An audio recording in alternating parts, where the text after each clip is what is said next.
Bonsoir à tout le monde, merci d'être venu. Donc je pense que tout le monde est venu pour la petite intervention, la conférence sur la famille. Ok. Alors je me suis équipée tout nouvellement d'un tableau, un peu difficile à trimballer, mais... Donc comme ça, je vais pouvoir vous illustrer certaines choses. Et puis on va démarrer en récoltant un petit peu ce que vous venez chercher. Comme ça me permet de bien répondre à vos questions et d'être sûr de ne pas faire du hors-sujet. Et comme on est un petit groupe, c'est toujours plus sympa vraiment d'être au cœur de vos problématiques ou de vos demandes ou de vos questions, vos interrogations ou de vos témoignages. Ça peut aussi être des choses que vous avez constatées au niveau de la famille. Voilà, donc j'ai proposé ce thème. Si vous en avez d'autres, il ne faut pas hésiter pour les autres fois à me dire, et moi je traite en fonction de la demande. À l'approche des fêtes, et bien évidemment se pose la question des relations à la famille. Alors si ça se passe bien, en général on n'en parle pas, mais évidemment c'est quand il y a des difficultés ou quand il y a eu des abus ou des trahisons, et qu'en fait la cohésion familiale fait que on ne va pas gâcher la fête à tout le monde, donc quelque part on s'écoute pas trop, en tout cas on prend sur soi pour participer aux festivités, mais c'est pas toujours très confortable. Donc souvent les gens me disent qu'est-ce que je fais, je peux quand même pas ne pas y aller, voilà. Donc moi mon idée c'était un petit peu de traiter ça. Au niveau de la famille, ce que je peux aborder aussi c'est des problématiques d'épigénétique. Alors on rentrera un petit peu en détail. En fait épigénétique aujourd'hui c'est l'explication scientifique des secrets de famille, quand on parlait secrets de famille avant, et puis des traumas transgénérationnels. Donc tout ça c'est vraiment intéressant, et du génogramme. Alors moi je ne parle pas d'arbre généalogique, mais en psychologie on va schématiser un petit peu le génogramme pour voir les liens ou les répétitions dans les familles. Voilà un petit peu le programme que je vous propose si ça vous convient. Alors, est-ce que déjà vous avez des questions spécifiques ou vous venez chercher des choses un peu... voilà. Moi, c'était juste reconstruire après un trauma. La famille. Mais la famille monoparentale, quoi. Alors, je répète pour que tout le monde entende, la question c'est reconstruire après un trauma, reconstruire la famille, donc sa famille à soi avec ses enfants, c'est ça, après un trauma, du coup, d'avant, de la famille d'en haut. Moi, c'est un peu en lien avec ce que tu viens de dire. C'est les attitudes justement toxiques qui peuvent être répétées ou faites sans que les parents s'en rendent forcément compte, en fait. Quelles attitudes toxiques on peut rencontrer et qu'est-ce qui est à éviter. Alors, donc ça c'est bien pour démarrer, je suis bien contente parce que je vais pouvoir vous illustrer le truc. Alors, je ne sais pas si vous avez déjà entendu parler de la communication en double fond. Alors, typiquement, c'est ce qui se passe dans des communications toxiques et notamment dans des familles. Est-ce que vous avez déjà un petit peu fait certains de l'analyse transactionnelle? L'AT? Alors ça, c'est quelque chose qui est assez répandu et qu'on utilise beaucoup dans les entreprises pour étudier un peu les séquences de communication. Alors, je vais vous le simplifier à outrance parce que le but, c'est pas de vous former pour être des psys, mais c'est pour que vous ayez des outils un petit peu de compréhension. Alors, attention, ne me casse pas la figure. Donc, en analyse transactionnelle, il y a 3 sphères. Parents, adultes, enfants. Donc ça, c'est une personne. Et en face, on va avoir une autre personne qui va avoir les mêmes 3 sphères. Et avant. Alors, normalement, en fait, cette théorie dit que on a l'énergie qui circule. Donc, parfois, on est enfant, parfois on fait les imbéciles, on est avec des potes, on s'éclate, voilà, on est un peu insouciant, on fait l'enfant. Quand on joue avec nos enfants, on peut faire les enfants aussi. Parfois, on est dans le parent. Alors, on va être dans le parent adapté quand on a des enfants et qu'il faut qu'on impose des limites ou qu'on fixe des règles. Mais la majorité du temps, il faut qu'on soit dans l'adulte. Donc l'adulte, en fait, c'est une communication adulte-adulte, c'est-à-dire qu'on ne va pas se faire manipuler, on va respecter l'autre et on va se faire respecter. J'essaye de simplifier. Mais là, ce que j'allais vous illustrer justement avec ces communications toxiques, c'est que parfois, la personne, elle est, volontairement ou pas dans son adulte. Et là, du coup, ce qui se passe, si par exemple elle est dans son parent, elle fait des jugements. C'est par exemple, mais tu vas t'habiller comme ça pour le réveillon? C'est un peu comme un parent qui est en train de dénigrer son enfant ou qui est en train de lui faire la morale. Donc là, ce qui se passe, on n'est pas une communication adulte-adulte. L'autre, il se positionne dans son parent et il nous appelle dans notre enfant. Alors quand on est dans notre enfant, ici l'enfant c'est les émotions. C'est-à-dire je vais me sentir culpabilisée, je vais me sentir obligée de me justifier. Oui, pourquoi ça te plaît pas Et en fait on va se sentir comme une petite fille ou un petit garçon en train de rendre des comptes à l'autre. Donc ça, je l'ai dessiné en direct, mais dans ce que je viens de vous illustrer, souvent on a l'impression qu'on est adulte-adulte. On est en train de communiquer avec un autre adulte. Mais on ressent des choses ici, on se sent infantilisé. Donc ici, c'est ce qu'on appelle une communication croisée. La personne fait croire qu'elle est là, et en fait elle est là-haut. Alors nous, en symétrie, parce que les communications, on répond toujours en symétrie, on va se justifier, on va changer de tenue, on va être allégeant avec l'adulte qui s'est positionné dans son parent. Ça va à peu près l'aller. On est adulte, hein, mais on peut jouer en tout cas avec les différentes sphères de soi. Or là, c'est de la manipulation. Donc ça peut être des communications toxiques. Et par exemple, en famille, on a souvent des parents qui aiment avoir le contrôle, un peu manipulateurs, qui vont beaucoup jouer de leur statut de parent d'avant, puisqu'ils auront un petit peu mis leur enfant dans cette sphère de culpabilisation, et du coup ils vont pouvoir réutiliser cette technique même quand leur enfant est adulte. Et ça continue de marcher. Par exemple, je pense à une dame qui a 68 ans, je crois, et en fait elle est toujours en train d'aller voir sa mère qui la culpabilise, qui est toujours aussi cassante. Donc ça peut durer toute une vie si on ne l'identifie pas, parce que on est gentil et on a envie de faire plaisir à son parent. C'est bon la sauce tomate, elle est commandée? Je suis désolée, j'essaye d'être un peu... c'est pas évident. Alors du coup, quoi faire? Est-ce qu'il y en a qui ont écouté là? Non? Vous voyez? Il faut dire qu'on est adulte. Quand on est appelé, quand on sent qu'on est appelé dans son enfant, en analyse fonctionnelle, cette théorie nous dit qu'il faut qu'on remonte dans son adulte et qu'on réponde dans l'adulte. Donc par exemple, ce serait quoi dans ce que je vous ai donné comme exemple? Tu vas t'habiller comme ça pour le réveillon?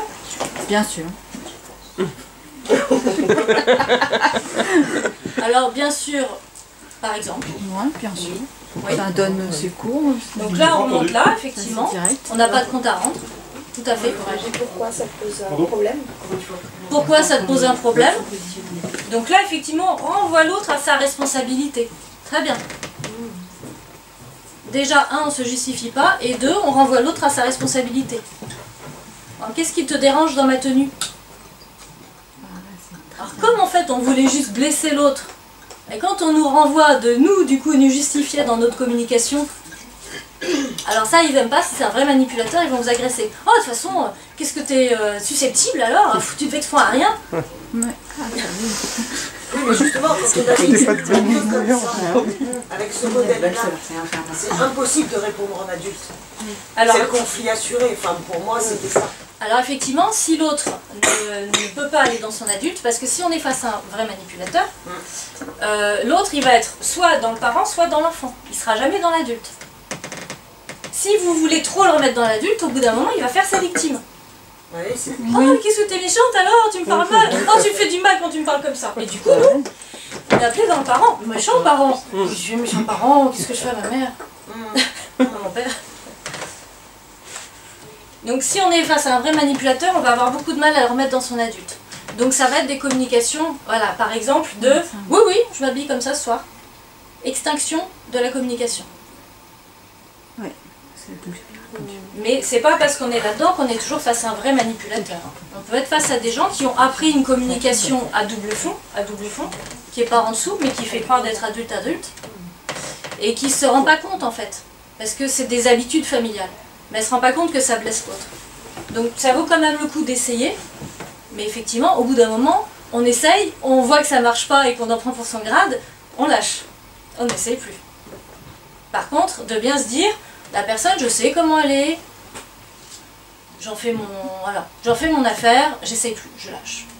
Et je sais comment aller. C'est dur ça. Oui, parce que vous avez des... Alors là, on rentre dans des traumas, avec le cerveau reptilien qui a été conditionné, et là, on est dans du reptilien. Donc effectivement, si on est juste au niveau du rationnel, ce ne sera pas suffisant. Il faut aller réparer ce qui est plus profond au niveau du cerveau, qui a été conditionné depuis tout petit, et qui continue à faire disjoncter le cerveau quand vous êtes dans le même genre de communication. Si vraiment il y a eu des dénigrements, etc., réguliers pendant tout votre développement, ben, ça va créer ce qu'on appelle nous des traumas, à force, des traumas cumulatifs. Voilà. Et du coup, comment on gère ça, justement, quand au moment des fêtes, on est confronté à il faut revoir la famille, et du coup on se retrouve avec des personnes un peu toxiques comme ça, parce que soit on est dans l'évitement, enfin On moi peut je se me faire vois... des jeux de rôle, hein. Ouais. Ah. Et là, il commence à se dire, j'en ai pas parlé. Oui, oui. Non mais justement, moi alors c'est ce qu'on appelle de la contre-manipulation. Ou pas entendre.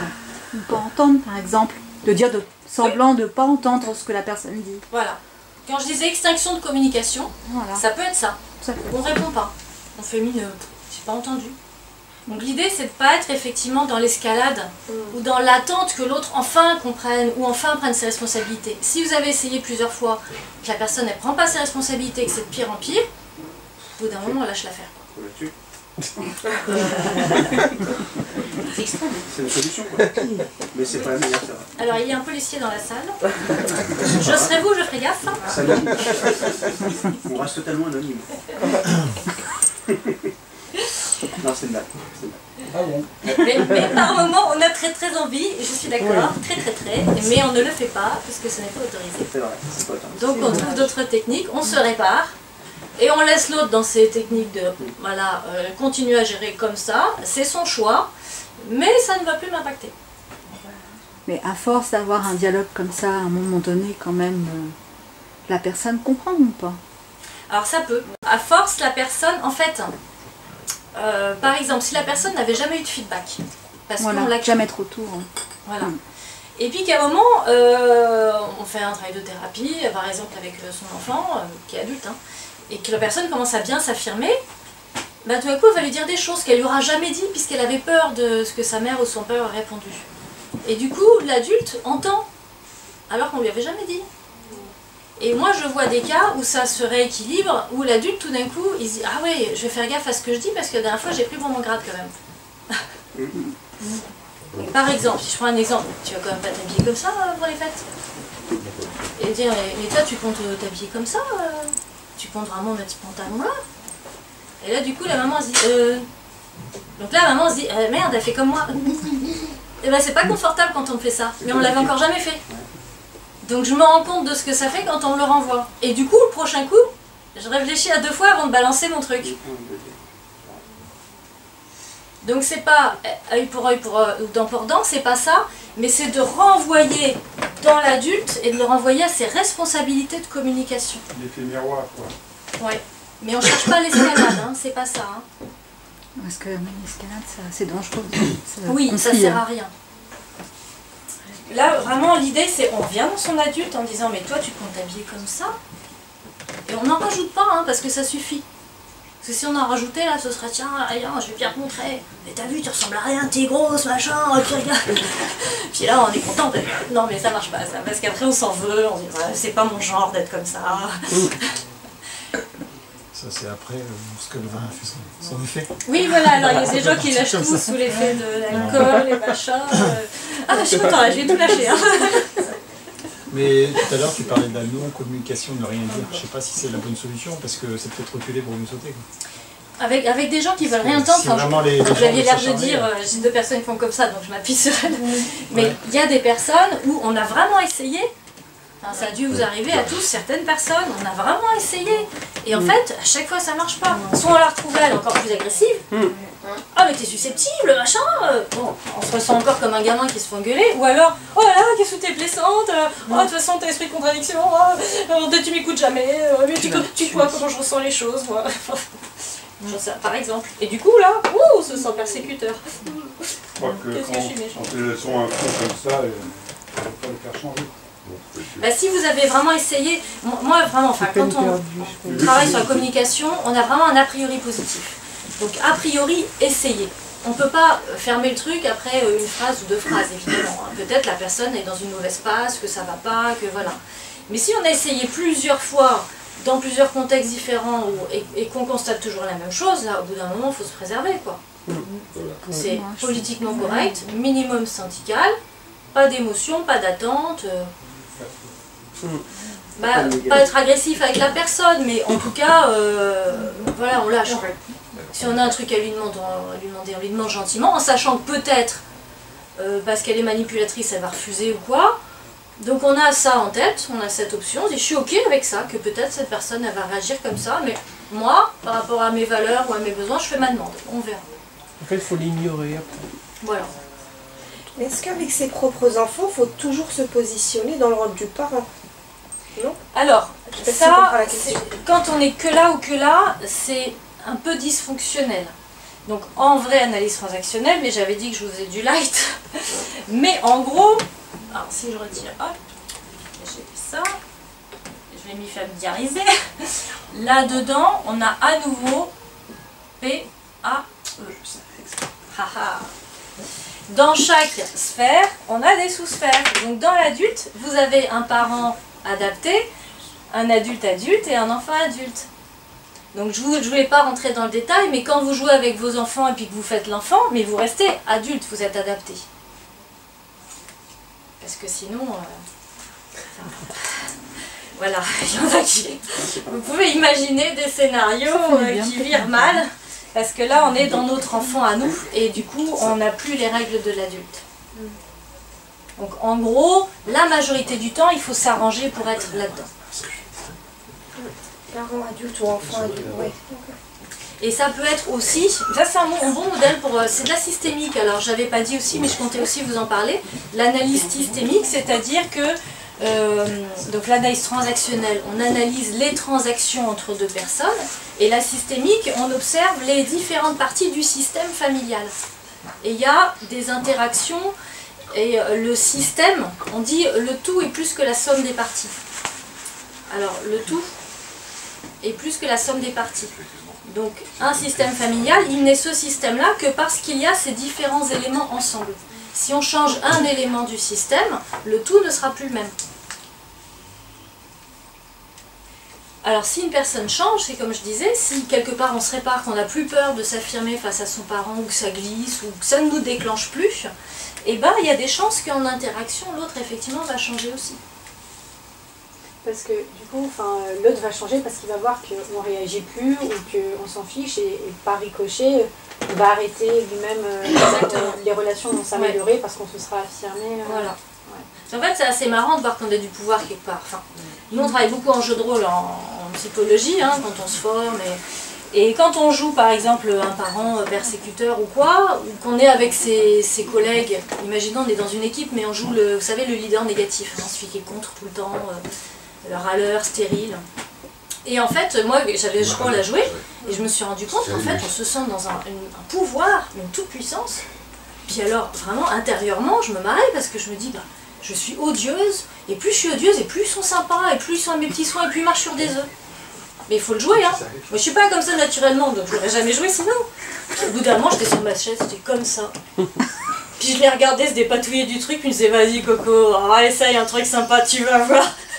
Et les pauvres, ils savaient plus comment me prendre. Mais en fait, c'est vrai que si on décide d'être dans un rôle un peu cassant, jugeant, parce que le mauvais, le parent pas adapté, c'est le jugement. De toute façon, toi t'es comme ci, toi t'es comme ça, t'as jamais su rien faire de ta vie, t'arriveras jamais à rien, enfin, j'en sais rien. Ah, mais de toute façon, ça marchera pas. Oui, mais enfin, ça c'est toi qui le dis. Bon, au bout d'un moment, on n'a plus d'armes en face. Et à la fin, c'est rigolo, c'est quand on a débriefé, je leur disais, mais moi j'avais vraiment l'impression d'avoir tout pouvoir sur vous. Et ils me disaient, non, pas du tout, nous on t'écoutait, on était bienveillants, on essayait de trouver une solution. Je dis, ouais, mais moi je voyais bien que vous faisiez tout ce que je voulais. Il ne faut pas laisser la personne être là-dedans, parce que du coup, on la laisse jouer, c'est ça que je voulais dire. C'est des jeux, c'est vachement rigolo de jouer avec l'autre, quand on voit que ça marche. Il y a de l'emprise. C'est comme si on jetait un hameçon, on répond. C'est de la manipulation, quoi. Oui. Et comment on fait pour répondre à quelqu'un qui est comme ça, justement, ou pour arrêter ça? Alors, exemple. comme ce que tu disais, tu travailles et puis on est dans une équipe et puis mais non, ça marchera pas, mais de toute façon tu ne sais pas faire ça. Ou alors on est avec une personne qui ne fait rien. Donc la personne voit que les autres essayent de travailler, on essaye de prendre gentiment la personne, ça ne change rien. Ou alors au contraire, on s'engueule bien clairement avec la personne et de toute façon elle ne fait rien. Donc à part éjecter la personne du groupe et effectivement s'organiser avec le nombre qui reste, la personne, quelle que soit la situation dans laquelle on est... alors, vous entendez? Du mal. En gros, par exemple, je repensais à un groupe de travail en cours, mais des fois, puis ça peut arriver au travail, on est 4 ou 5 dans un groupe et vous avez une personne qui ne fait rien. Et la personne voit qu'on travaille et qu'on essaye de l'intégrer au groupe, mais elle voit que même sans son aide, on va quand même essayer de faire le travail. Du coup, la personne ne fait rien. Alors nous, on se met en opposition frontale en lui disant clairement tu dois travailler, la personne ne fait rien. Puis on essaye de la prendre par les sentiments ou gentiment, la personne ne fait rien. Oui. Donc en fait, peu importe les conséquences, le travail sera fait. Alors moi là, je poserais la question, si c'est dans le contexte familial, ce qui est très protecteur aussi, pour ne pas rentrer dans le triangle dramatique, que je veux aussi vous dessiner. C'est bien. Dites-moi que c'est bien, que je n'ai pas trimballé bien.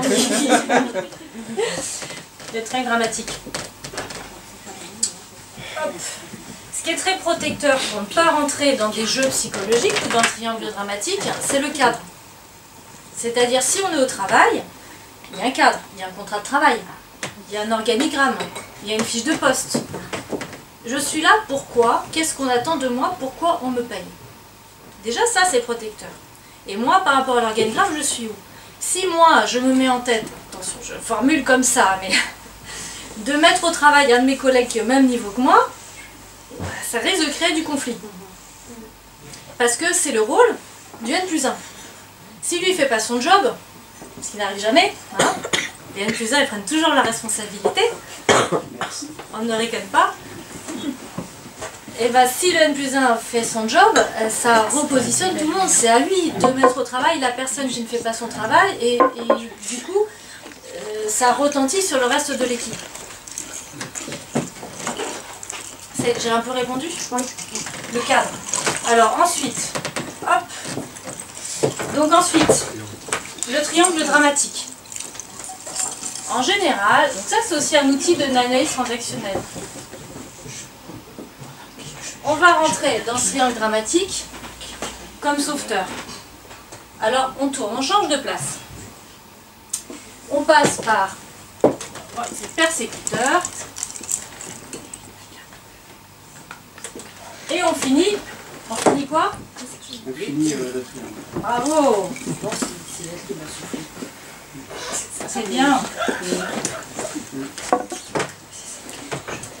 Par exemple, si on n'est pas dans le cadre, si on a fait fi du cadre, pas parce qu'on veut faire fi du cadre, hein, mais parce qu'on essaye de solutionner le problème, on est de bonne volonté, on se dit on est en train d'être intelligent, donc c'est peut-être pas mon rôle, mais je vais quand même essayer d'arranger le truc. Mais en fait, on rentre comme sauveteur, c'est pas notre place, c'est pas notre rôle. Mais on peut aussi rentrer comme sauveteur quand on était dans une communication où l'autre faisait sa victime. Par exemple, dans une plainte stérile. Alors ça peut être, je vais vous donner un exemple que j'ai vécu quand j'étais directrice. J'avais une collègue qui était adorable, toujours prête à rendre service. Et une des personnes dont elle avait la charge disait, oh là là, il faut que j'aille chez le médecin, j'ai pas de voiture, je sais pas comment je vais y aller, puis je suis malade, puis j'ai vraiment besoin d'y aller. Donc ma collègue dit, bah écoute, si tu veux, je te dépose en quittant le travail. Déjà sortie de cadre. Ben, c'était sympa, c'est humain, je veux dire. Et puis bah, le lendemain ou les jours d'après, d'autres plaintes stériles. Ah, puis j'ai ma fille à aller chercher à l'autre bout de la ville, elle a plus son portable, je sais pas ce qu'elle devient, je m'inquiète. Bon, la collègue, bon, si tu veux, je te dépose. Hop, hop, hop. Et finalement, à force d'être sauveteur, alors qu'il n'y avait pas de demande claire, c'était une plainte. J'ai jamais dit à cette dame, enfin la personne qui se plaignait, n'a jamais dit est-ce que ça t'embêterait pas, s'il te plaît, de me rendre service, de me déposer. Là, c'est adulte-adulte. Mais quand je fais mon enfant, je suis dans une plainte, oh, je sais pas comment je vais faire, et puis moi j'ai vraiment besoin, mais nous en face on est Saint-Bernard, je vais l'aider, il n'y a pas de demande. Hop, et bien du coup, qu'est-ce qui s'est passé pour cette personne? Moi je vais vous dire, j'ai vu pleurer, ça m'a fait mal au cœur parce qu'elle est adorable. Et au bout d'un moment, à force d'être pressurisée d'en faire, un jour elle a dit mais non, stop, là je peux plus. Moi aussi j'ai ma vie derrière et moi aussi j'ai mes contraintes et là je peux pas te déposer. Et bien la personne a commencé à faire tout un foin sur elle, à la montrer comme quelqu'un d'horrible, qui voulait jamais aider personne. Retourner la situation quoi, contre l'autre. Et elle a fini. Ah, victime. Ça n'est pas terrible. Et ça, peut-être vous l'avez déjà observé. Alors je vous cite quelque chose d'un peu grossier pour les besoins de la démonstration. Mais souvent, sans s'en rendre compte, quand on rentre sauveteur, quand il n'y a pas de demande ou qu'on sort du cadre, ou qu'on ne respecte pas le cadre dans lequel on est. Alors on peut paraître pour quelqu'un d'un peu psychorigide ou bête, je sais pas, si jamais notre N+1 nous demande de faire des choses qui sont sorties de cadre. Moi, ce que je dis aux gens que je reçois, c'est je dis mais formalisez-le par mail ou par écrit. En disant oui, il n'y a pas de souci pour tout à l'heure, je vais bien faire ce que vous m'avez demandé en décrivant la demande. Donc on reformule la demande du N+1, par exemple, pour qu'il y ait une trace. Et on envoie ça au N+1. Et le N+1, c'est verrouillé. Il ne pourra pas après coup dire « mais je ne comprends pas pourquoi vous avez fait ça, c'est pas votre rôle. Hein. » Parce que ça on voit, hein, les demandes... On ne lui dit pas que ça sort de notre cadre, qu'on veut bien le faire. On ne dit pas ça. Ah, si, bien sûr, on peut reposer le cadre en disant écoutez, moi c'est pas dans mes fonctions, exceptionnellement je veux bien pour vous dépanner. Ça c'est très bien de reposer le cadre, hein. Tout à fait. Mais c'est exceptionnel quoi. C'est ça. Pour dire c'est vraiment une fois, pas deux, trois. Voilà, exactement. Ouais. Non mais c'est vrai qu'il y en a qui abusent facilement de service ou de... Oui. Vous rentrez dans un jeu qui à la fin on tombe dessus. Exactement. Comme vous dites. Ouais. On tourne toujours. C'est vrai. Il y a des gens qui profitent ou qui... Peut-être ils ne se rendent pas trop compte, je ne sais pas. Mais en tout cas, si ça va augmentant et qu'il n'y a pas de demande, ou alors de faire reformuler la demande. Une personne qui est dans une plainte, par exemple, ce serait de se dire « mais en fait, tu es en train de me demander de te déposer ce soir. » Alors, si l'autre est adulte, il va dire « bah oui, ça t'embêterait pas. » Ok, mais là, la demande est formulée. Alors que si la personne dit « oh non, pas du tout, je t'ai rien demandé. » Ok, ben on a dégrossi le truc et on n'est pas rentré dans le triangle dramatique. Et du coup là, il faudrait se dire ok, tu m'as rien demandé, on se met à ça et chacun rentre chez soi. Alors pas aussi plus doux, oui, de manière plus politiquement correcte. On ne va pas jusqu'à déposer la personne. Ça peut dire oh excuse-moi j'ai mal compris. Ça mange pas de pain que de prendre à sa charge, pour le bien de la communication, on peut prendre à sa charge certaines choses. C'est pas qu'on avait mal compris, hein. On avait très bien compris. Mais si la personne dit oh non, pas du tout, je te demande rien. Dis ah bon, excuse-moi, j'ai mal compris, pas de souci. Ok, mais on a bien noté que la personne ne nous demande rien. Et ça, c'est acté. Après, c'est beaucoup plus compliqué en famille quand même.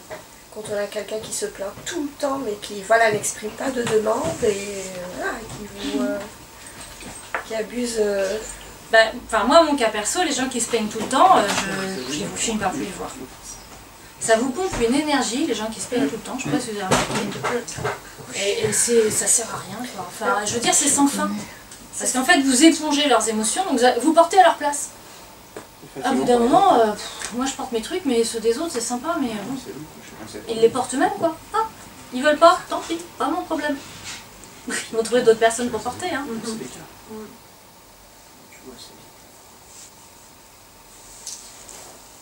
Je sais pas si j'ai répondu à tout, à peu près.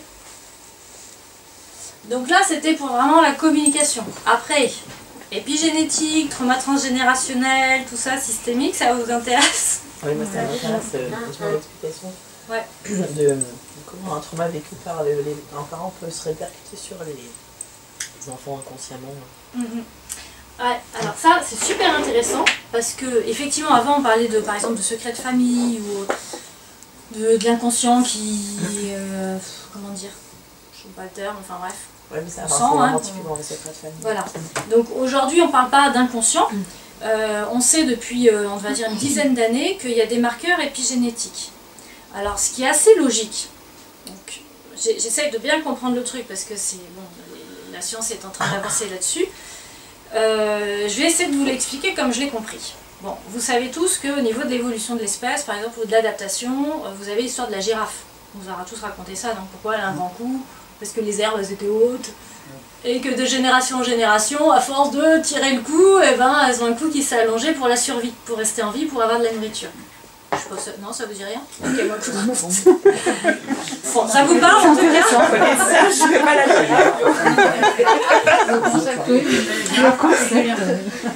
bon, en tout cas, les animaux s'adaptent. On est des mammifères. Hein. Je ne sais pas si souvent on oublie, mais on est des mammifères. Donc on est super adaptables. Et vraiment, c'est une question de survie de l'espèce. Il faut vraiment que notre patrimoine génétique puisse avoir des marqueurs de ce qui est dangereux pour rester en vie. Jusque-là, on est OK. Alors, il y a par exemple, il y a des phobies phylogénétiques, c'est-à-dire qui sont déjà imprimées dans notre reptilien. Comme les araignées. Hein. Les araignées, les serpents, la peur du sang, la peur du vide. C'est ce qui nous permet de rester en vie. Parce que si, quand on était néandertalien, on n'avait pas eu peur des serpents, peut-être bien qu'aujourd'hui, on ne serait pas tous là. Hein. L'espèce humaine, il y aurait eu une extinction peut-être. Hein. Donc les peurs nous permettent de rester en vie. S'il y a des traumas, par exemple, qu'est-ce que je peux vous citer de pas trop fort? Parce que parfois j'ai des exemples, je me dis j'ai eu un peu fort. Bon, en tout cas, il y a eu des études qui ont été faites sur les abus sexuels. Et on a fait une prise de sang à une grand-mère qui avait été abusée dans son enfance. Et sa fille avait des marqueurs épigénétiques. Si on les fait une prise de sang, on voit que la fille, même elle est plus marquée que la grand-mère qui a elle-même vécu le trauma en direct. Et la petite fille est encore plus marquée que la mère et que la grand-mère. Et ça s'explique parce qu'en fait, le cerveau, il a appris que, par exemple, un homme, un adulte avec une petite fille, ça pouvait être très très très dangereux. Il fallait bien que ce soit marqué quelque part dans notre patrimoine pour la survie de l'espèce, pour s'en méfier, pour s'adapter. Voilà. Moi, je l'ai vraiment compris, je me suis dit, mais en fait, c'est beaucoup plus simple que ce qu'on pense. Voilà, c'est de la logique, c'est du bon sens, c'est de l'adaptation. Donc voilà comment ça s'explique. Donc c'est pas inconscient en fait, c'est vraiment qu'on le porte dans nos gènes. Et il y a un monsieur qui était venu me voir qui avait des problèmes d'angoisse, de phobie sociale. Et en fait il a retrouvé des traumas d'abus sexuels.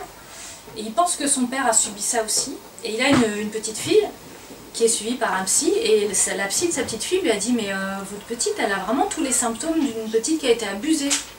Et lui dit, mais moi je l'ai jamais quitté des yeux, enfin on la veille avec ma femme comme la prunelle de nos yeux, je suis sûre que, enfin on l'a jamais confié ni rien, donc.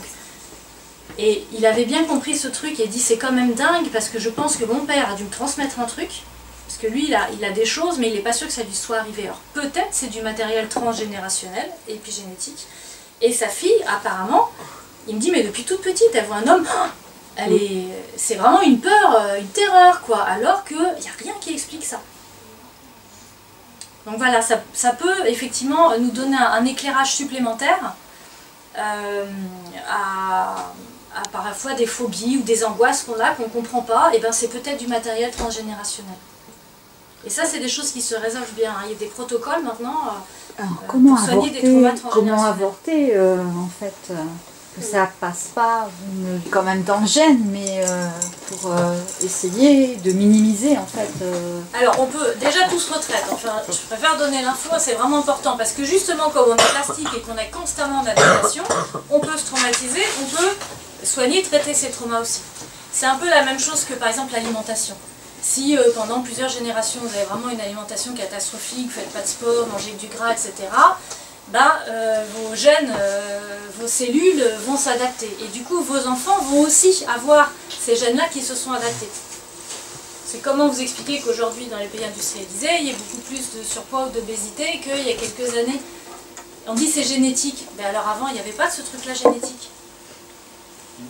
Donc il y a bien des choses qui s'adaptent. Alors on peut tout améliorer, puisque on voit par exemple des familles qui sont vraiment en surpoids, et les enfants qui font attention à ce qu'ils mangent, ils font du sport, ils vont remettre un peu leur épigénétique en état. Donc ça vraiment on le voit, que ce soit les traumas, que ce soit l'hygiène de vie, le sport, la méditation, on peut vraiment améliorer continuellement tout au long de sa vie son épigénétique. Et puis il y a le fait aussi que ces gènes qui sont transmis par les générations d'avant se réveillent ou ne se réveillent pas. Il y a déjà le comportement qu'on va adopter, qui peut aller à l'encontre de ces gènes, et il y a aussi le fait que ces gènes ne se réveillent pas. Voilà. Vous avez entendu ? Parce que on a une carte génétique, mais parmi ces gènes, il y en a qui vont se révéler dans notre vie, et il y en a d'autres qui vont rester en sommeil. C'était dans l'émission de Michel Simès, C'est ça, hein. Une très bonne oui, émission. Oui, il y a eu une émission à ce sujet ouais. d'ailleurs. Ouais. Est-ce que c'est bon Après, quand ça tout se retraite, effectivement, comment ça se retraite, on n'est pas forcément obligé de retrouver le trauma ou d'avoir l'idée d'avoir la cognition ou l'image en lien avec ça. Si on a une sensation quelque part, on va rester sur la sensation, on va retraiter là-dessus. Je pense par exemple à un monsieur qui fait beaucoup de méditation, et plus il avançait dans la méditation, et plus il avait des mouvements incontrôlés du bras. Mais vraiment des trucs, il se faisait mal. Hein. C'est des tocs, ça? Non, non, c'est que quand il méditait. Non, non, c'est pas du tout des tocs. Les tocs, c'est des rituels pour faire baisser les angoisses. Il n'avait pas d'angoisse. Il avait des mouvements incontrôlés du bras qui se déclenchaient et qui s'arrêtaient dès qu'il arrêtait de méditer. Et ça, sans doute, enfin, en tout cas, moi j'ai une collègue qui travaille beaucoup sur les traumas transgénérationnels et elle retrouve beaucoup de traumas des poilus, par exemple. Donc on peut remonter à 8 générations avec des traumas qu'on porte dans le corps. Voilà, donc ça se retraite. Ça peut Ok, vous paraître ça se bizarre, retraite, mais quand ça a passé, par exemple, moi je suis mère, quand ça a passé, ça a systématiquement passé à mes enfants. Oui, mais donc, alors comment récupérer en fait si vous le vous phénomène. réparez, et vous partez. Parce que vous allez fréquenter l'autre aussi. Et si vous vous réparez, vous allez réparer l'autre. Et là, on rentre dans de la systémique ou dans de la physique quantique. Alors, c'est autre chose. Mais... En tout cas, on observe ça aussi. Quand on soigne des personnes, on se rend compte que finalement, ça va faire tache d'huile en positif dans le cercle familial ou dans le couple. Donc voilà, c'est vrai que les mamans m'en bouffent. Enfin, moi je vois beaucoup de mamans qui me disent « Oh mon Dieu, mais ce que j'ai vécu, ça y est, mes enfants ils sont foutus. » Non, pas du tout. Déjà, si vous prenez en charge vos traumas et que vous les retraitez et que vous allez bien, du coup, quelque part, ça va gommer un peu le signe, l'épigénétique présent chez l'enfant et ça va moins se réveiller. Oui, mais ça, il faut être acteur à deux. Et quand on est par exemple séparés, non, pas forcément. Enfin, si on n'a pas le même visu que le papa, enfin, moi je vois mon fils, il a, comme on dit, des espèces de tocs. Enfin, je vois pas comment remédier à ça. Mais pourquoi vous... Enfin, si on attendait toujours d'être deux pour arriver à solutionner les problèmes, on s'en sortirait jamais. Hein. C'est un peu comme les gens qui me disent... je pense à une dame qui... Ça fait 30 ans qu'elle répète un peu... son psy d'avant. Si mes parents avaient accepté de venir voir le psy, je serais guérie aujourd'hui. Eh ben non, il y a des parents qui sont décédés, qui ont violenté leurs enfants et on s'en sort quand même. Si on devait attendre que le parent vienne enfin s'impliquer ou demande pardon ou que le conjoint comprenne ou que pour s'en sortir, ça serait dans un état tous aujourd'hui au départ. Heureusement qu'on peut s'en sortir même si les autres ne comprennent pas ou ne sont pas impliqués ou qui sont pas ok. Disons que ça peut aider à la guérison, entre guillemets. Oui, mais si c'est pas lui, si c'est pas le papa de votre fils, ce sera quelqu'un d'autre qui sera soutenant ou qui comprend, ou un psy, ou une copine. Mais il faut que l'enfant soit aussi d'accord pour... Ah bah ça par contre, oui, on ne peut pas soigner les gens contre leur gré. D'accord. Mais pour soigner ces traumas transgénérationnels, on n'est pas obligé d'attendre que voilà, l'enfant soit d'accord. On peut soit aller, si on sait qu'on est porteur d'un truc, on peut aller réparer ça. Et du coup, nous, si on va mieux avec ça, on n'aura plus de déclencheur, parce que peut-être les enfants aussi, c'est des joueurs devant l'éternel. Donc ils vont plus jouer ting ting ting à déclencher. Ah, ça marche, à chaque fois que je fais ça, j'obtiens ce que je veux de maman, par exemple. Donc si ça déclenche plus chez nous, on va voir qu'il trouve autre truc, ça marche plus. Mon petit déclencheur favori, ça marche plus. Donc ils vont bien être obligés de s'adapter, de fonctionner autrement. Si c'est par exemple sur la culpabilisation, je sais pas, t'es une mauvaise mère, c'est à cause de toi que je suis malheureux, enfin j'en sais rien. Hein. Bon, on retombe dans le schéma que j'avais fait tout à l'heure, vous l'avez pas vu, mais vous regarderez la vidéo si vous voulez. Oui, je connais les victimes. Donc si finalement on accepte d'être culpabilisé, c'est-à-dire qu'on accepte d'être mis dans son enfant. Je dis on accepte d'être culpabilisé, alors évidemment si on me fait une critique ou une accusation, je vais pas le vivre très bien. Mais les émotions sont auto-générées, ça m'appartient. Si je culpabilise, c'est parce que j'ai décidé entre guillemets de culpabiliser. C'est-à-dire que je porte crédit à ce que la personne dit.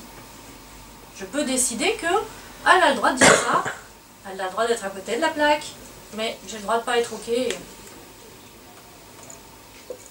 Donc en fait...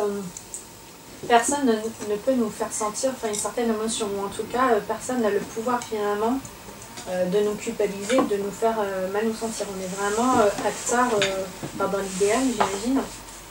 Quel que soit ce que l'on nous dit en face, c'est nous qui pouvons réceptionner la chose. Alors, dans l'absolu, théoriquement, oui. Ouais. Après, évidemment, que dans la réalité, je ne vais pas vous dire, dans l'autre, il ne déclenche jamais rien. On est continuellement en interaction et on est continuellement en train de vivre des choses. Mais là, je repars en TCC, en thérapie cognitivo-comportementale. Hop. Donc là, c'est la fameuse relation. Il y en a qui étaient là la dernière fois et il y en a qui connaissent bien le truc. La situation. C'est ça. Qui? Ah, c'est bien. La situation. Donc on a une situation. Donc, par exemple, l'autre qui nous dit quelque chose. Cette situation, elle est interprétée par notre logiciel perso, les cognitions. En fonction de notre histoire, notre personnalité, etc.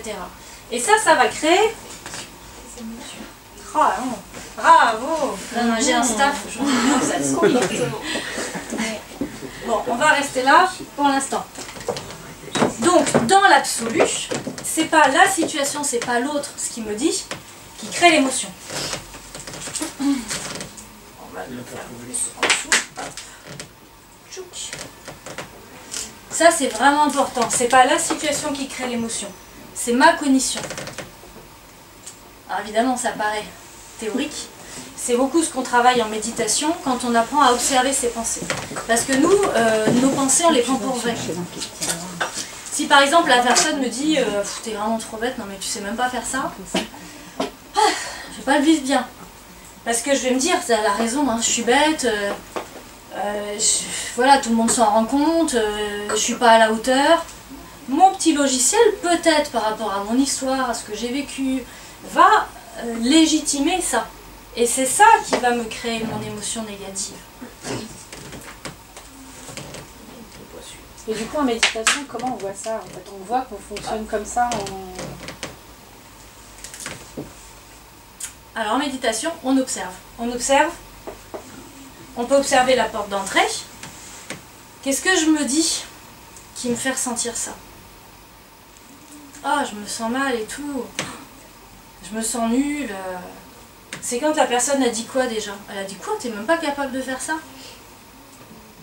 Ah ouais. Et c'est moi qui me suis dit, je suis nulle, cette personne est mieux que moi. Bah, j'aurais pu me dire, cette personne elle est pas sympa. Et j'ai aucune raison de me remettre en question. Parce que moi, j'ai fait ce que j'ai pu. Par exemple. Donc si je restructure mes pensées comme ça, je vais avoir une émotion moins négative. C'est pour ça qu'on dit dans l'absolu, mais évidemment on va loin quand on dit nul n'est capable de me générer une émotion. C'est parce que je le veux bien que je me génère des émotions. Mais ça veut dire que quelque part on devient proactif sur sa gestion. Parce que sinon on reste passif. C'est à cause de l'autre que je suis pas bien, c'est à cause de l'autre que je culpabilise. Alors qu'en fait on peut se dire ok, mais peut-être moi je peux changer l'angle de vue sur la situation qui me permette de plus en souffrir. Ça marche sur l'adulte. Mais sur l'adolescent, par exemple. C'est-à-dire? Il aura tendance à réagir plus rapidement. Du moins, il va pas, au niveau de cognition, il va pas... Ça, c'est interne, hein. Ouais. Ça, c'est moi toute seule, ça, c'est vous toute seule. Donc l'ado, il est où là-dedans? Non, mais je dis... Voilà, l'ado, comment il fonctionne alors? Pareil. Pareil. Sauf qu'il n'est pas au courant que ça passe par là. Non, mais le truc, il est... Non, mais l'ado... Non, mais il va réagir beaucoup plus vite. En fait, il va avoir des émotions, mais il ne va pas capter qu'il y a une seconde où il s'est dit... Ah oui, voilà, ça va être beaucoup plus court. Ah, mais l'ado, pour lui, c'est votre faute, hein. Bah, bien sûr. Bah oui, il est frustré. Qui c'est qui le frustre? T'es pas lui tout seul, hein. Il va pas vous dire ça, hein. Mais ça, c'est votre job de parent aussi, de le socialiser, de le frustrer. Donc forcément que ça va pas être fun pour lui, parce que l'ado, il est entre l'enfant et l'adulte, et l'enfant, son job, c'est de se faire plaisir, c'est le principe de plaisir. Et de n'importe quel soit. Et l'ado, bah maintenant je suis adulte, hein, alors pourquoi on continue à me frustrer? Donc c'est encore pire. On schématise un petit peu, mais c'est pas super marrant, forcément, de frustrer, mais vous faites votre job. Donc ça, à mon avis, c'est pas le moment. Enfin, s'ils viennent me consulter, moi je leur explique, comme ça ils s'approprient le truc. Mais vous, si ça vient de vous, ça risque de pas trop passer. Voilà. Quand il sera prêt, plus tard, quand il sentira le moment, qu'il aura des questions, c'est vers quel âge? Parce que on sait, hein. Vous avez signé, c'est plus tard chez les garçons que chez les filles. Il n'y a pas à rentrer dans des généralités. Bon courage. Mais du coup, la cognition elle dépend aussi de où on se place au départ, parce qu'un enfant, par exemple, qui a confiance en lui, ou un adulte qui a confiance en lui, quelqu'un qui va lui dire mais tu n'as pas bien fait ton travail, celui qui parle sait un peu fort pour que tout le monde entende, parce que je sais pas si je disais que quelqu'un qui avait confiance en lui, par exemple, dans le monde du travail, si le supérieur dit mais tu n'as pas été jusqu'au bout, ou tu n'as pas fait ça, alors que nous on sait que, on va lui dire bon ok très bien, et on passe à autre chose. Alors que la personne qui n'a pas confiance en elle, la cognition va être aussitôt négative. Donc en fait la cognition est un peu biaisée par notre logiciel. Du coup, ici, hop. Ça glisse, c'est pas facile. Ici, ce que je vous disais, c'est que les cognitions, elles sont en fonction de notre histoire. Alors notre histoire, c'est l'inné et l'acquis. C'est-à-dire la personnalité que j'ai en venant au monde et dans quel contexte je viens au monde et je me structure et je me développe. Donc ce qu'on appelle des SPI, c'est pas le schéma précoce inadapté. Donc ce sont des schémas qui ont été construits précocement et qui deviennent inadaptés à l'âge adulte. Par exemple, j'ai pas confiance en moi. J'ai construit ce schéma précocement. Parce que j'étais dans un contexte qui m'a renvoyé ça, très certainement. Un enfant, un petit être humain, ne vient pas au monde spontanément en n'ayant pas confiance en lui. Ça, c'est le job des parents, de l'aider à se connaître, à avoir confiance, à avoir des limites, à être sécurisé, suffisamment autonome aussi en fonction de son âge pour qu'il puisse explorer. Ça, c'est le job des adultes. Si les adultes, par exemple, on fait de l'élevage, je mets ce terme, mais parfois c'est un petit peu ce qui ressort.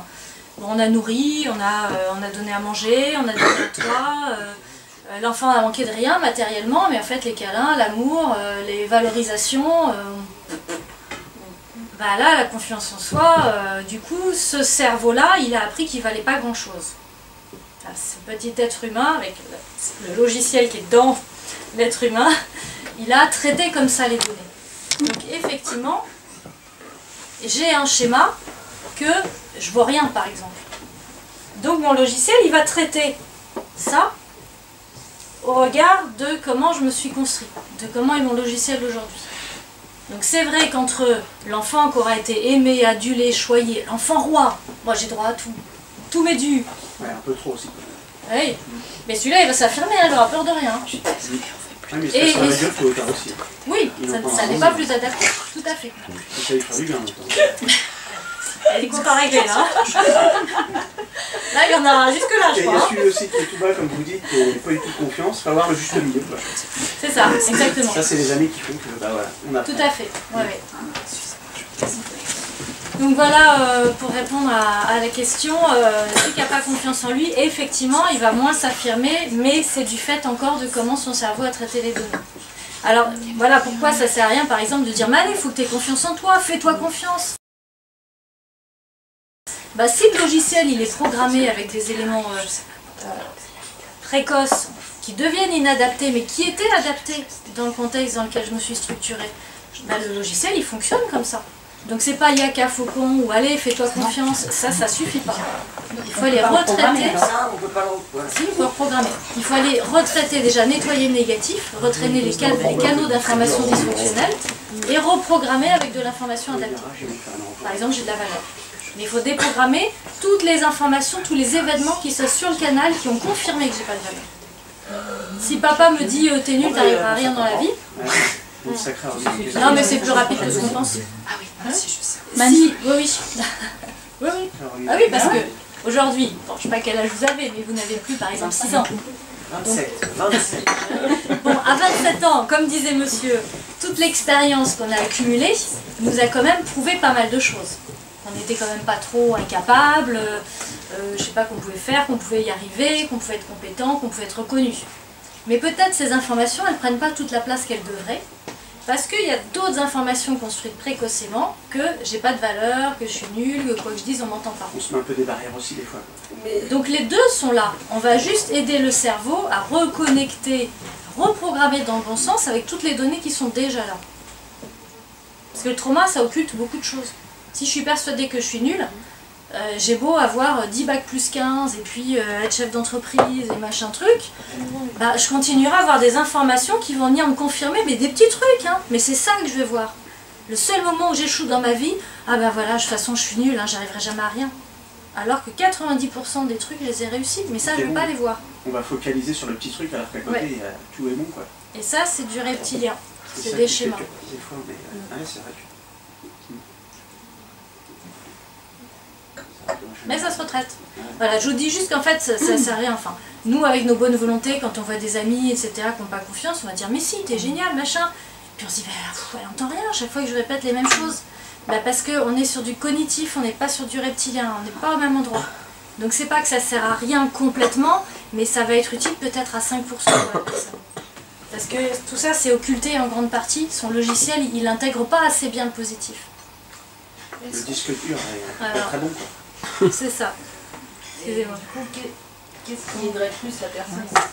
Pardon? Pour aider la personne, qu'est-ce qui aiderait plus que de lui dire peut-être de lui renvoyer, t'as remarqué à chaque fois qu'il y a quelque chose de négatif, tu vas focaliser là-dessus.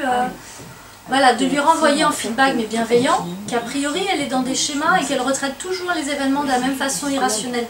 Parce que là on se dit, ah oui tiens, mon cerveau il est programmé avec un raisonnement irrationnel et c'est vrai qu'il applique toujours le même dans les mêmes situations. Donc ça peut aider pour se réapproprier son schéma et aller retraiter les choses en lien avec ça. Mais souvent on voit à quoi c'est lié, enfin, je pense peut-être que ça me fait penser à des choses, mais vous voyez par exemple je vois rien, je sais pas, je me dis ah bah oui, ça je vois, enfin voilà mon père qui m'a dénigré toute ma vie. Enfin c'est souvent des choses, on voit à quoi c'est lié. Ça pèse, c'est pesant. Voilà, alors bon, en fait quand j'ai retrouvé tous les machins, la création du canal d'information par exemple je vois rien, peut-être il a démarré à 3 ans, j'en sais rien, vos premiers souvenirs. Sauf que comme ça a créé une autoroute de traitement d'informations, toutes les infos qui sont venues après ont été retraitées avec ce canal-là.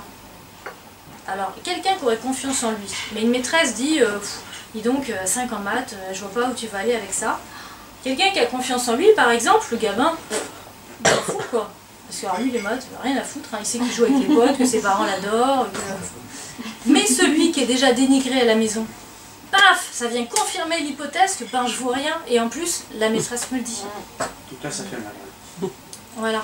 Donc c'est vraiment des autoroutes de traitement d'informations. Le cerveau, vous savez, c'est des connexions, c'est comme un circuit électrique en fait. Mais ça c'est plastique. C'est comme les normes d'électricité, ça change tout le temps. Hein. Un jour vous allez câbler comme ça et puis 10 ans après les normes ont changé, il faut câbler comme ça ou il faut mettre un truc plus puissant. Ou...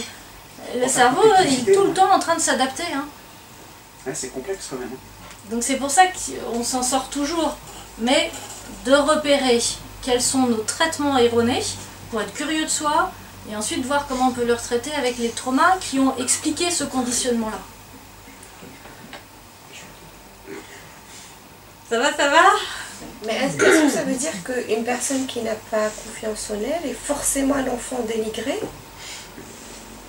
Alors ça peut être, c'est pas forcément du... Alors moi je dis trauma plus, par exemple des dénigrements, des critiques, des jugements, mais ça peut être des traumas moins, manque de valorisation.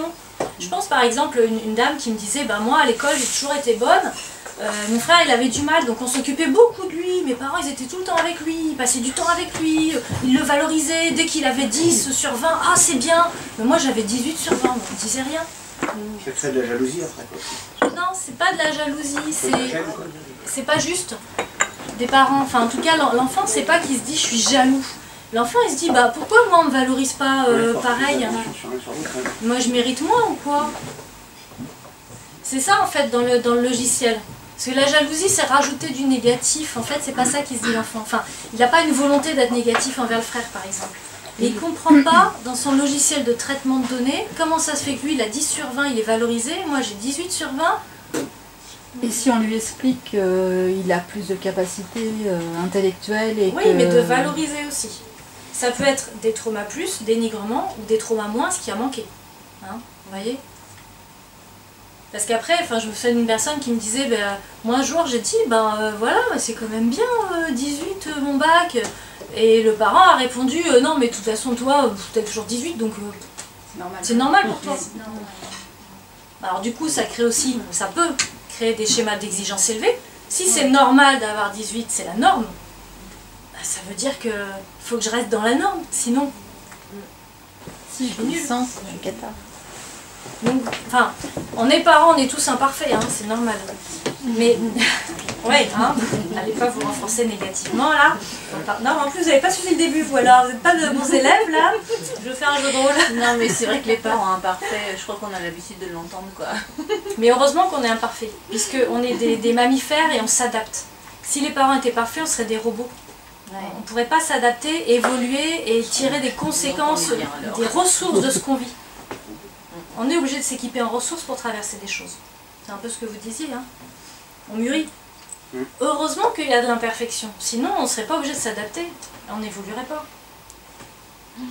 D'ailleurs, des enfants qui ont tout, on fait trop pour eux, attention, hein, et qui n'ont jamais souffert ou jamais eu à se creuser le ciboulot pour traverser une épreuve, parfois ils arrivent à un âge avancé, ils n'ont jamais eu de difficultés dans leur vie, puis là, leur petit monde s'écroule parce qu'il y a un grain de sable dans le rouage, ils ne savent pas faire face, ils ne savent pas. C'est encore pire.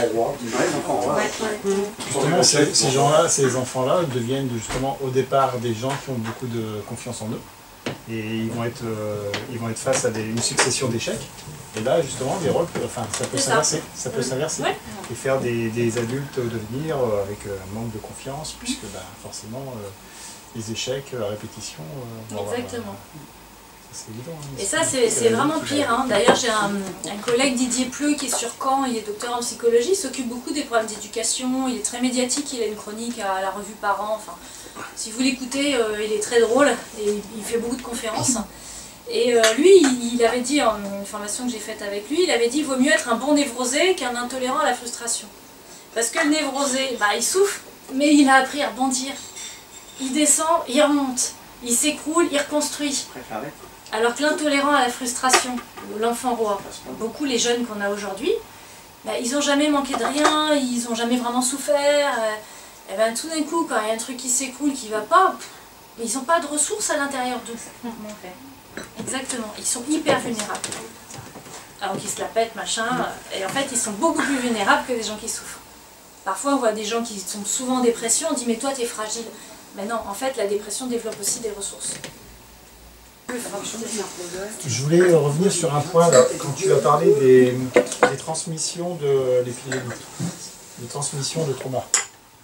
Est-ce que le fait par exemple de concevoir un enfant avant le trauma ou après le trauma, est-ce que ça a justement une conséquence? Vous avez entendu tout le monde? Non. Non. Est-ce que quand on a déjà le trauma et qu'on fait des enfants, est-ce qu'il y a une différence avec le fait que quand on n'a pas eu encore le trauma et qu'on fait des enfants?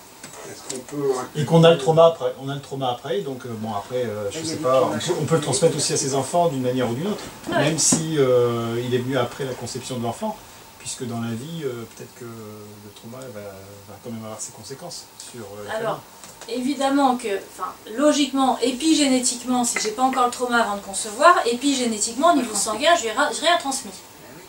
Voilà. Il y a des études qui ont été faites sur les souris. Alors justement, juste avant copulation, on les traumatise. Non, c'est terrible l'expérience de psychologie, c'est sur des rats, on les met sur des plaques électriques et tout, mais j'avais horreur de ça à la fac. Bon, là on les traumatise et après on les laisse s'accoupler. Bon, enfin bref, ça c'est pour la science bien sûr. Et effectivement, les souris qui avaient été très stressées avant de tomber enceinte, elles mettaient au monde des petites souris qui étaient très stressées, qui avaient le gène du stress qu'avait connu le parent. Bon, s'il n'y a pas eu de stresseur, elles ne sont pas porteuses. Ensuite, si le parent est traumatisé avant d'avoir eu son enfant, alors là, ça dépend de comment le parent vit les choses, mais si on a un parent qui est en dépression tout le temps, qui fait régulièrement des séjours en hôpital psychiatrique, ça va créer ce qu'on appelle des traumas vicariants. L'enfant, il voit son parent être en souffrance, et les enfants, ils veulent toujours sauver papa-maman. Donc ils vont mettre sur leurs petites épaules la charge de papa ou de maman, et puis ils vont essayer de tout faire bien pour qu'ils se sentent mieux. Et du coup, là, ça va créer un trauma qui n'est pas épigénétique, hein, qui va être généré par le contexte familial. Mais on s'en sort. Comme tout. Si on se donne les moyens. Voilà, c'est comme si j'ai envie d'être musclé et si je me mets au sport, bah, normalement, ça devrait fonctionner. J'en ai quand même une question. Est-ce que, par exemple, si les parents boivent régulièrement, voilà, on est élevé un peu dans cette chose-là, forcément, est-ce qu'on va être alcoolique ou c'est parce qu'on a vu ça et du coup on reproduit la même chose?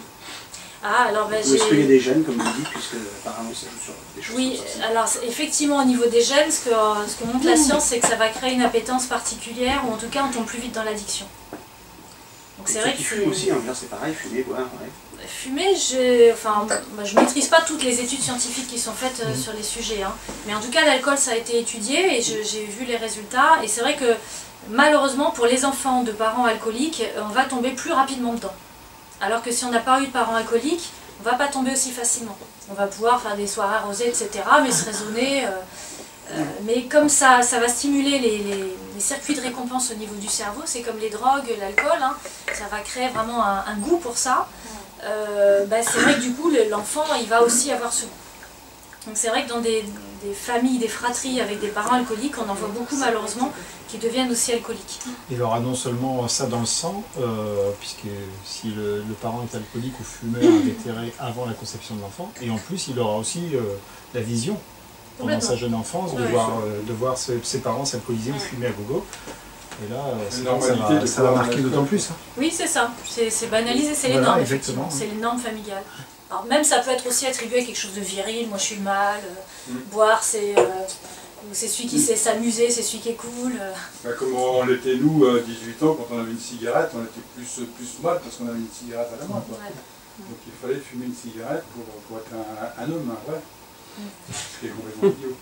Mais de ce que je vois aussi, et là c'est le côté positif, c'est que ça fait ce qu'on appelle nous un conditionnement aversif. C'est-à-dire que si on a vu ses parents s'alcooliser, et souvent malheureusement si vraiment les parents sont alcooliques, il y a des scènes qu'on a vues qui sont assez sordides, quoi. Soit des parents complètement dégradés, ou qui se réveillent dans leur vomi, ou même avec des violences conjugales qui sont terribles.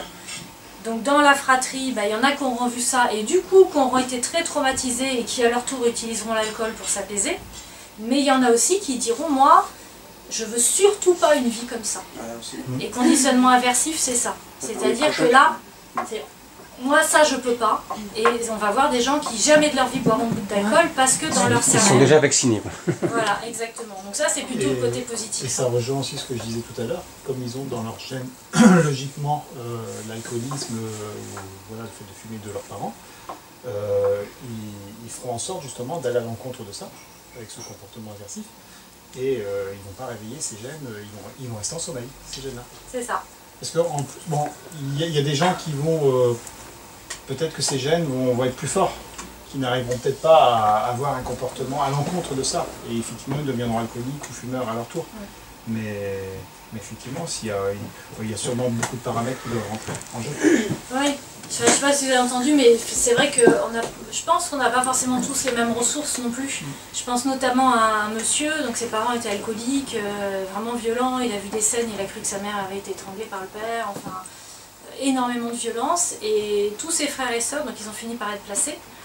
Mais lui, il était très content de ça, hein, il dit ça aurait dû arriver plus tôt. Et tous ses frères et sœurs sont alcooliques ou sont déjà morts d'alcoolisme. C'est le seul de la fratrie, je crois qu'ils sont 7, à jamais avoir touché une goutte d'alcool, à avoir fait un minimum d'études, à travailler, à avoir au fond d'un foyer, à avoir des enfants. Et donc il est venu me voir pour soigner ses traumas. Et il me dit, mais moi je dis à mes frères et sœurs, ou même à mes collègues qui boivent, je dis, mais faites-le, vous pouvez le faire, vous avez la capacité de vous en sortir, c'est une question de volonté. Et j'ai beaucoup réfléchi à ce qu'il me disait, parce que lui il est battant, hein. Et donc c'est chouette, parce que lui du coup il s'en est vraiment sorti. Mais je pense que tout le monde n'a pas forcément les mêmes ressources. Donc ça peut être aussi culpabilisant de dire à une personne, mais tu as la volonté, c'est qu'une question de volonté. Ben, parfois il y a aussi une question de ressources aussi, ou si le trauma prend trop de place et qu'on n'arrive pas à gérer ça, ça peut être un choix aussi, hein. Il y a des personnes qui décident de se suicider dans l'alcool. Enfin, moi j'ai eu des personnes qui me disent, mais je sais que je vais en mourir. Mais voilà, c'est un apaisement peut-être ponctuel, peut-être, mais moi c'est comme ça que je gère. et je ne suis pas capable de gérer autrement, c'est trop dur. Et par rapport au suicide hors alcool, est-ce que ça peut être aussi héréditaire? Alors, moi, je ne pense pas que ce soit héréditaire. On avait parlé à un moment donné des gènes. Moi, je pense que c'est vraiment de l'apprentissage vicariant. En fait, c'est par... j'apprends que quand on a des problèmes, je me suicide, ça résout le problème. Alors, je vous le schématise, hein, mais j'ai observé que c'était des familles où il y avait beaucoup de suicides, mais parce qu'en fait, quand la personne était dans une situation dramatique, qu'est-ce qu'elle faisait pour solutionner le problème? Elle se suicidait. Donc en fait, ce gamin qui a vécu dans cette famille-là, on lui a pas dit « mais tu peux t'en sortir, il y a d'autres façons de faire que ça, et je vais t'apprendre ». Voilà. En plus, bon, la famille est dans le deuil et tout, c'est compliqué, mais c'est vraiment pas une fatalité que d'en arriver là. Hein. Non, parce que, on se demande si ça peut... Puis en plus, moi j'aime, je vais vous dire pourquoi j'aime pas du tout cette façon de voir les choses, parce que quand on dit c'est héréditaire, ou c'est la fatalité, ou j'ai été traumatisée enfant, donc c'est fini, je serai traumatisée à vie, et ben on est dans un espèce de fatalisme passif, alors qu'on sait que tout est plastique et tout se répare. Et ben moi je trouve que c'est renforcer l'impuissance chez la personne, et que là du coup on va vers la dépression, ou vers... puisque je suis foutue, alors je me tire une balle, quoi. Enfin, c'est ça. Ouais, il y a des gens qui me disent, de toute façon, je serai traumatisée à vie, voilà, j'ai été traumatisée, je serai... je dis, bon, qu'est-ce qu'on fait alors? Il existe certaines familles où il y a de génération en génération des suicides, et du coup, moi, je me pose la question à savoir si, est-ce que ça peut être héréditaire? Moi, je ne pense pas, je ne maîtrise pas toutes les études dans le domaine, mais il y a eu des effets d'annonce dans les revues, oui, le suicide est génétique, comme l'homosexualité, hein, c'est génétique, tout ça. Ça n'a jamais été vraiment confirmé. Hein. Par contre, épigénétiquement, je peux avoir appris, dans mes façons de m'adapter, que le suicide était une issue pour sortir de ces problèmes. C'est plutôt ça. Qu'une fatalité, je suis programmée pour me suicider, non, c'est pas ça. C'est dans mon cerveau reptilien, j'ai appris qu'il y avait plusieurs issues, et ça peut en être une. Est-ce qu'il est recommandé dans ce genre de cas que les parents qui ont vécu des traumas expliquent à leurs enfants leurs propres traumas?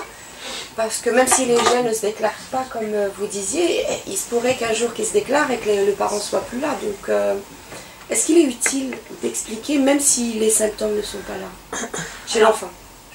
Est-ce qu'il est utile d'expliquer ses propres traumas aux enfants? Moi, je dirais dans l'absolu, oui. Mais si l'enfant le demande et avec un vocabulaire adapté à l'âge qu'il a. Allez pas l'inonder de vos problèmes si lui ne demande rien et qu'il va bien, et voilà. Il faut toujours se poser la question de est-ce que c'est parce que moi ça me soulage de lui en parler, c'est assez égoïste, ou est-ce que c'est parce que je sens qu'il est en souffrance, il se pose des questions, et donc là on va explorer, on va pas direct lui balancer son truc, mais on peut lui dire, tu sais, tes souffrances ça me fait penser à des choses que moi j'ai connues quand j'avais ton âge, ou si tu veux on peut en parler. Ou alors peut-être tes souffrances elles sont liées à des choses qu'il y a eu dans notre famille, si jamais tu veux un jour, et si tu as des questions là-dessus, tu viens me voir, je serai toujours ok pour en parler. Donc on ouvre les bras, on tend une perche, mais on attend que ce soit l'enfant qui vienne à nous, parce que lui il viendra quand il sera prêt à entendre. Parce que sinon on va lui balancer notre truc, puis j'ai rien demandé. J'ai eu le cas comme ça d'un monsieur, hein. Il est venu me voir parce que quand il était ado, en plus il était très... assez naïf, il est artiste, il est très, fleur bleue. Et donc il se souvient de cette période, il était super content parce qu'il regardait les filles, elles étaient belles. Donc il était vraiment pas dans quelque chose de... voilà, il trouvait que les femmes étaient belles. Et il se souvient d'une scène dans la salle de bain avec sa mère, et puis il lui dit, bon, et toi alors avec les garçons, comment ça s'est passé? Puis elle lui dit, oh, ben moi j'ai été violée par 3 mecs, j'avais 14 ans, ça a commencé comme ça. Bon. Donc voilà, et on a passé plusieurs séances sur ce trauma. Pour le moins un peu bon de courage. Donc là, c'est pas que... vous voyez bien qu'il y a une différence entre la demande et la réponse. Globalement, il avait besoin d'infos, mais la maman, si elle avait été dans son adulte, elle aurait dit, bah écoute, moi c'était un peu compliqué, j'ai pas trop envie de t'en parler, voilà, c'était pas comme j'aurais aimé. Si si un jour, plus tard, mais j'ai pas envie de t'en parler maintenant, on va attendre un peu que tu aies fait ta vie d'homme, si tu veux un jour je t'en parlerai. Ça c'est l'adulte qui jauge de ce qu'il peut transmettre ou pas à l'âge de son enfant, avec son caractère, etc.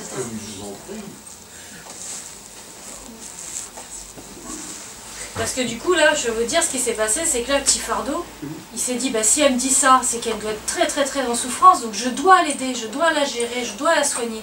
Et après, il n'a eu de cesse que de se sacrifier pour être là pour sa mère, pour faire en sorte qu'elle soit bien. Elle en a joué, c'est ce qu'on a vu au début. De l'homme. Oui, complètement. Lui, il se faisait peur dans sa virilité. Tout à fait. De haine de l'homme. Ouais, exactement. Donc ça, on ne se rend pas compte, mais enfin, à partir du moment où on ne respecte pas les limites de l'autre, c'est ça, hein, c'est du bon sens. Mais je respecte les limites de l'autre, donc je vais lui demander, est-ce que tu es ok pour que je te raconte ça? Ou est-ce que tu as besoin que je te dise, je te parle de trucs dans ce domaine-là? Mais si l'autre il est pas ok, ou vous voyez votre gamin, rien à foutre, insistez pas. Hein. Même les petits, je sais pas si vous avez remarqué, quand ils ont besoin d'avoir une réponse quelque part, ils viennent nous chercher là-dessus. Hein. Alors ça peut être les histoires qu'on leur lit, c'est toujours les mêmes. Hein. Ça va durer je sais pas combien de soirées, la même histoire. Mais parce que lui, dans son logiciel, cette histoire, il sait qu'il y a la réponse à traiter les données. Et puis un jour, oh tu me lis une autre ce soir. Hein. Bah oui, ça y est, le logiciel, il a traité. Il a enfin trouvé l'info grâce à ce compte, grâce à cette histoire.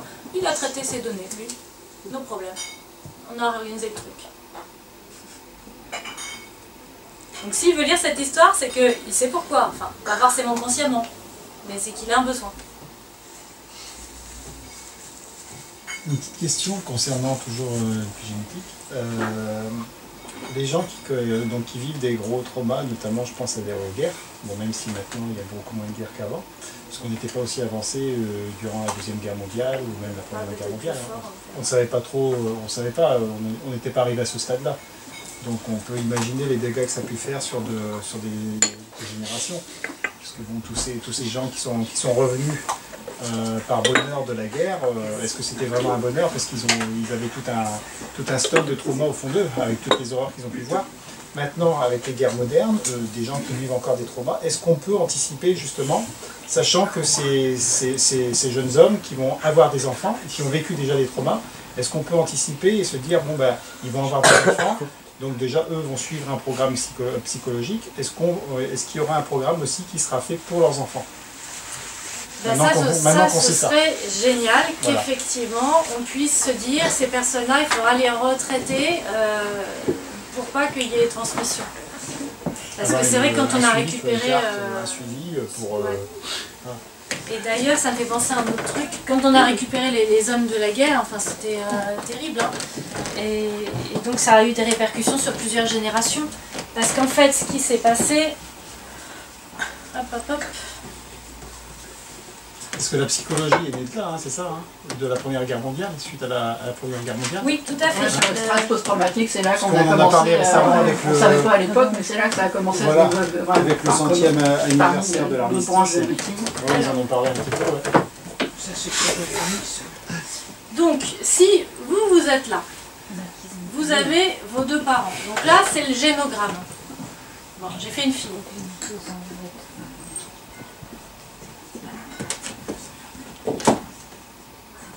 Alors il y a peut-être plusieurs, il y a de la fratrie, hein. Bon. Hop. En fait, si je prends que ce niveau-là, donc là, moi je suis là, mes parents, mon père, ma mère, le père, la mère, le père de mon père, la sœur de mon père, ça va? En fait, ce qu'on voit, c'est que ceux qui ont vécu la guerre, par exemple, si je prends cette génération-là, ils reviennent, c'est impossible d'en parler. C'est de l'indicible, c'est trop dur. Le trauma, il est à fleur de peau, il est présent, ils l'ont vécu. Donc là, on ne peut pas. On dit rien. D'ailleurs, souvent, les gens qui sont venus de la Seconde Guerre mondiale, les enfants disent, mais il nous en a jamais parlé. C'était impossible. Parfois, on le voyait prostré, mais rien, jamais. Donc les enfants, ils les ont vus souffrir. Et ils ont bien senti l'interdit d'aborder, parce que c'est un trauma vraiment chaud. Donc là, on ne dit pas, on ne demande pas, mais on porte aussi cette souffrance. Et ici, on est déjà un peu plus éloigné, donc ceux-là, souvent, ils vont se permettre d'interroger cette histoire-là et de la réparer. Donc souvent c'est un peu ça qu'on voit, mais ça peut être aussi plus de génération plus loin, parce que si on dit rien et qu'en fait on garde secret de famille, qu'on dit rien, eh ben ça se transmet un petit peu. Hein. Mais souvent ce qu'on voit c'est qu'ici ils disent mais pourquoi papy il était comme ça, puis pourquoi il parlait pas, pourquoi il était violent parfois. Et comme il y a plus de niveaux, c'est plus facile d'expliquer. Ils ont plus de recul. Voilà. Donc ça effectivement, enfin souvent on dit les petits enfants ils réparent d'ailleurs. Je sais pas si vous avez entendu dire. Parce qu'ils vont être naïfs, ils vont me poser des questions. Je me souviens d'une grand-mère qui m'avait dit oui, ma petite fille, je parlais à mon mari, puis elle me dit mais pourquoi t'engueules papy? Oui, mais elle était tout le temps en train d'engueuler son mari. Et là, il y a eu un feedback. Ah bah, tout d'un coup, la grand-mère, elle l'entend. Le petit enfant, il va réparer en envoyant ses feedbacks naïfs et voilà, des questions de plein de bon sens. Donc oui, il faudrait des programmes, mais alors bon, après on rentre dans des histoires de budget d'État, etc. pour mettre en place des programmes de réparation de ceux qui partent en guerre. Mais c'est vrai que ça fait vraiment des dégâts au niveau des familles, les hommes qui reviennent traumatisés. Bah, d'ailleurs, il y a un film Sniper comme ça. Hein.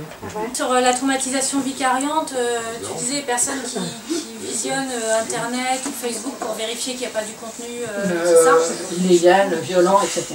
Alors c'est vrai que je voulais parler par exemple de la place du porno qui est hautement dissociant pour les cerveaux d'enfants ou d'ados. Donc ça va créer des dissociations de la même façon que si vous faisiez la guerre, ou que si on vous faisait subir de la violence ou vous faisiez subir de la violence. Le cerveau normal ne peut pas intégrer des images comme ça quand on n'est pas au stade génitalisé ou voilà.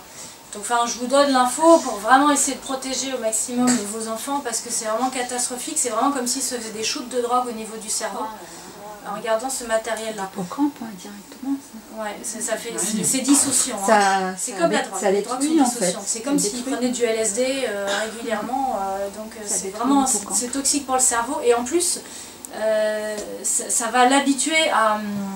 Enfin, il va devenir addict de ça, c'est comme les drogues. Hein. C'est vraiment la même façon parce que ça va être anesthésiant. Les dissociations c'est anesthésiant, donc c'est assez... ça permet plus rien sortir, donc si on est angoissé, on est en souffrance, machin... Et c'est à partir de quel âge ça? Ah bah, vous regardez si vous êtes adulte et que vous savez ce que vous faites, mais normalement, enfants, ados, il faut les protéger de ça. Parce que parfois sur les sites, ils mettent êtes-vous majeur, il y a juste à mettre oui. Ouais. Et de même que les jeux violents, les jeux vidéo violents, c'est pareil, hein, si plus vous tuez de personnes dans les jeux vidéo, plus vous avez de points. Enfin, déjà, on se rend compte que socialement, il y a un problème quand même. Et à force, en fait, pour exercer de la violence sur autrui, il faut calmer ses neurones miroirs. Parce que les neurones miroirs, c'est ce qui nous permet d'être en empathie. Et si je vois quelqu'un pleurer, d'aller le voir en disant « mais ça va ». Donc ça, c'est ça. On est des êtres sociaux, on est là pour s'entraider. Donc on est construit comme ça. Mais si je dois être violent envers mon prochain, je suis obligée de me déconnecter, du coup de me dissocier. Et plus je vais apprendre à me dissocier, et plus je vais être dissociée. Et parfois, on voit des ados qui sont dans leur monde ou qui planent, ou ben, sans doute, peut-être, ils sont tout le temps dissociés. Ça, il faut faire attention. Donc, enfin, si vous êtes parents, faites attention aux jeux vidéo auxquels ils jouent, aux accès aux sites d'adultes, etc. Parce que vraiment, les effets toxiques sur le cerveau, c'est catastrophique. Voilà, bon, je sais pas... Impeccable. Donc il va falloir qu'on libère, puisque la salle est louée ensuite. Voilà, j'espère que j'ai à peu près répondu à vos questions. En tout cas, j'étais très contente de votre échange et de votre intérêt. Merci beaucoup. Merci à toi.